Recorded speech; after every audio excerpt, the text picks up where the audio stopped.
Hello and welcome to the November 6th edition of The Pulse, your weekly Redline source for news and sports from all around MHS. Thanks for joining us. I'm Lauren Diana. And I'm Jason Owen. This week, coming up on The Pulse, we have an inside look on MHS student teachers and their impact, a preview on a new program to be produced right here in MHS TV studio that will give students up-to-date information. It's not The Pulse, but the same caliber. And a fan favorite MHS code. All this coming up and much more. This is The Pulse.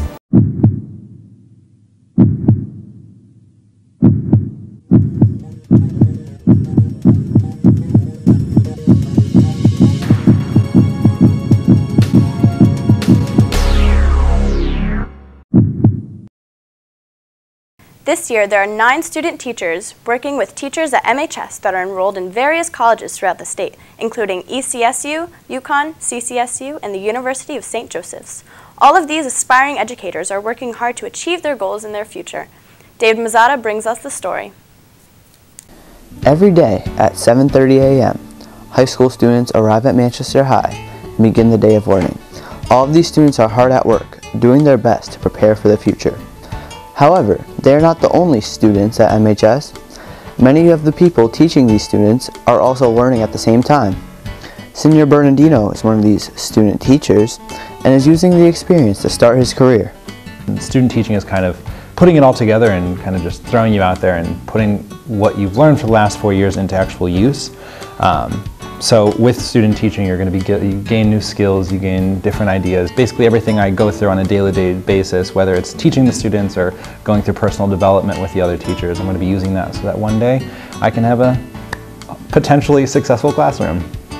Not only do the student teachers benefit from this experience, but many students and staff also benefit from them. A few of Senora Stoner's classes are currently being taught by Senor Bernardino. It's always good for students to experience different ways of teaching. Senor Bernardino and I are pretty different in our styles, so I think the students will notice that once I come back into the classroom as well. Mr. Braddock is a perfect example of the importance of student teaching. Earlier this year, he student taught at MHS and now has a job teaching language arts at Bentley Alternative School. Before that, I had no real experience in an actual classroom. I was a substitute teacher for 3 years. The actual workload I had never experienced, and if I didn't get that practice, I would be up a creek right now. It would just really stink. From veteran educators to teachers just starting out, student teaching has been an essential role in every faculty member's career. From The Pulse, this has been David Mazzata reporting. Wow, there's so many great student teachers in MHS. They're definitely going to become excellent teachers in the future. Starting in 2003, Manchester High School produced live news daily for 11 years before it was eliminated because of the introduction of Power Hour. Well, what if we told you this live program is coming back? The program is named Power News. Kyle Smith gives us a closer look on the new program. With the disappearance of MHS daily news production, many students felt lost and unaware of what was going on in the school. However, students will begin to re-establish their connection to the school with the exciting debut of MHS Power News. This program gives us the scoop on current events, news, and other things going on at MHS. Now that the flaws of Power Hour are being taken care of, we are able to get new information about the school and the surrounding community. Lindsay Rogers, a co-anchor of this news program, is anxious to see what students think of Power News production. It's going to bring more up-to-date feeds on what's happening throughout the school. So today, what's for lunch? Yeah, that's going to be there. But in the Pulse, you're not going to get a whole 2 weeks worth of lunch menu. So that's going to bring a lot of aspects. Broadcasting members have been working hard to get this program up and running. But with the leadership of co-directors Jay Nolan and Stella Coletti, Power News will surely become a guaranteed success.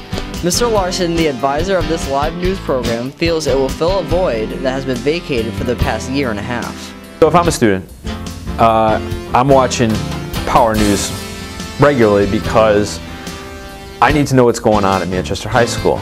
I need to know, what's happening in my life, what's open to me, what things might be out there, whether it's scholarships, money that I could put into my pocket, or if it's an after-school activity that I might be interested in.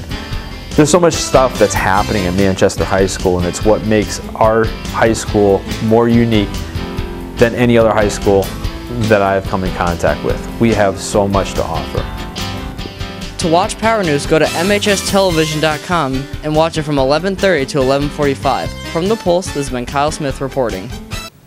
Power News is set to debut during Power Hour on November 9th. But don't worry, Power News will be off air on Fridays, so you can still get your Pulse fix. Last week at MHS, over 600 pictures were taken between the 26th and the 29th of October. From funny stories to worst yearbook photo fears, students inside Manchester High School have lots to share on their picture day experiences. Lindsay Rogers spoke with a number of students in MHS Code. Hi, this is Lindsay Rogers, and we're bringing you the newest edition of MHS Code. We asked students around MHS about their picture day experiences. Yeah, in first grade, yeah, I had no teeth. In first grade, like, I literally had no teeth. Like, I'd be like, every other tooth was like nothing. So when you tell them to like slightly tip their head instead of doing a little bit, they're just like, and they over-exaggerate everything, and it looks so silly, and it makes me laugh all the time. I love working with kids like that. It's great. Tilt your head, put your hand on your left knee.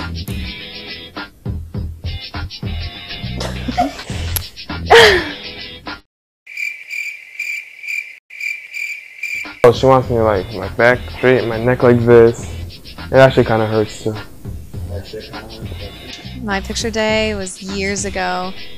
It was probably when I had geeky big glasses and the 90s bangs in front of my face, and I made like this face.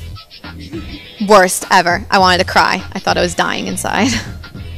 In elementary school, my mom forgot to tell me that was picture day, and I came in with like a regular old t-shirt, and my hair was a mess. Yeah, it was sad.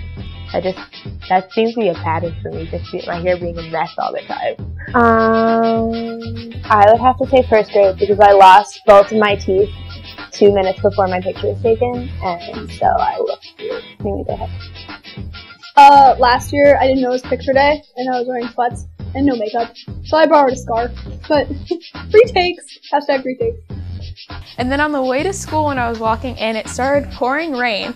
So basically my hair just like was everywhere and I looked like a lion. And then I went to a magnet school for middle school. So they didn't, like the Manchester public school system didn't have any more pictures for me. So now when my teachers type in my name to the computer, it's still the picture of me looking like a lion in 5th grade. Probably that I'll look crazy. I want to look presentable, so you know. Alright.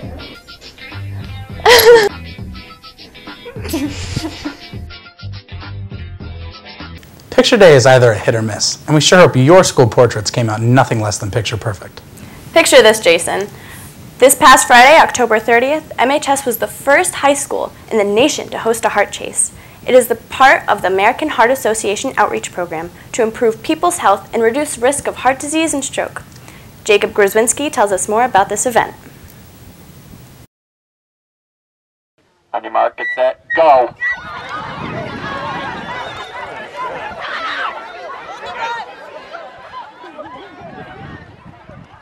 Last week, Manchester High participated in a national event called the Heart Chase. This is a nationwide event for high school students and teachers. Lauren Zuber, the director of the Heart Chase in the Northeast region, explains the overall gist of what this is. Heart Chase is a competitive race and scavenger hunt that takes place outside all around your high school.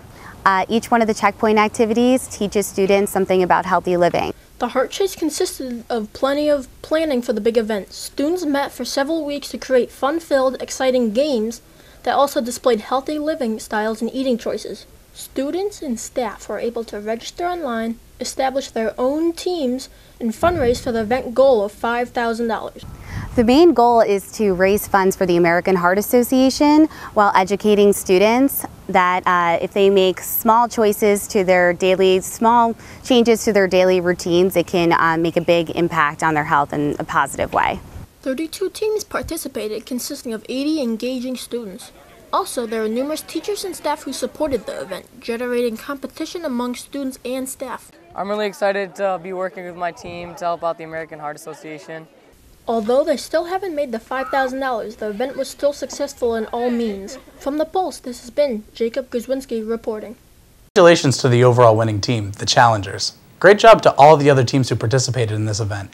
Also, a big thank you to the American Heart Association for allowing MHS to be a part of its campaign and the first high school to host this very special event. As we bid goodbye to the fall sports season, senior athletes have begun to say their goodbyes to their respective teams. Shaquem Williams is a senior football player, and his season is coming to an end. However, Shaquem isn't the only senior hanging up his uniform after the season's final game. For many MHS athletes, this is their final season. This is a bittersweet moment for both senior athletes and their families, and this will be a milestone for them in their high school career. We asked how they felt about playing their final games of their high school careers and what they're going to miss. I feel really emotional about my season being over because I spent 4 years of my high school career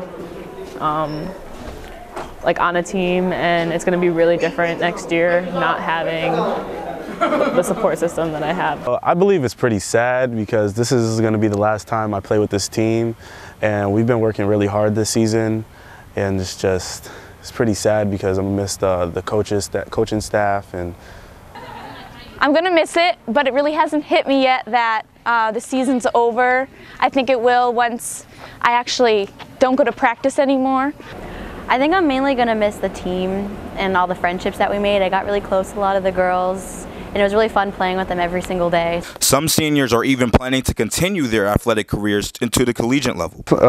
Yeah, I plan on continuing to play football at Southern Connecticut. I play defensive end, so I hope to continue playing that position. It is evident that the senior athletes are going to miss playing their sports. I know I will. From The Pulse, this is Shaquem Williams reporting. It's definitely an emotional time for senior athletes. With the busy life of students, it's hard to find time to eat. In the case of athletes, it's even harder. Zach St. Laurent shows us this new program in place where students can get the nutrients they need after school right here at MHS. Many students here at MHS find themselves hungry after the school day, making it hard to prepare for athletics. With over 4 hours between lunchtime and game time, and even longer for night games, athletes have a difficult time getting the nutrients they need to be their best. Well, before this program, it was pretty much summer practices, and I wouldn't really eat before that, so I wouldn't be feeling too good during practice, and I would get pretty sick and stuff after. However, these are problems of the past. This year, MHS has integrated a new dinner program every day after school at 2:30. This program offers students a second opportunity to acquire the needed nutrients and calories. A lot of the kids, when they stay after school for programs, whether it be sports, whether they're in clubs or whatever, it becomes a really long day for them. By the time school gets out, they're already hungry again, and by the time they get home, they're absolutely famished. So we started this program so that they at least have a meal in between to tide them over till they actually get home. This program has proven to be highly beneficial to our student athletes here at MHS, and hopefully this program will continue and students will have the option to attend it for a long time to come. For The Pulse, this has been Zach St. Laurent reporting. The new dinner program begins at 2:30 each day and is free for students. Well, that's all the time we have for the November 6th edition of The Pulse. Feel free to check us out on Twitter at MHSRedProd, our new website, www.mhstelevision.com, and our YouTube channel, MHS Red Productions. Also, if you have any stories you would like to see on The Pulse, email Mr. Larson at b11elars@mpspride.org. Thanks for joining us. I'm Jason Owen. And I'm Lauren Diana. Have a great weekend, everyone. And don't forget to check out Power News on Monday.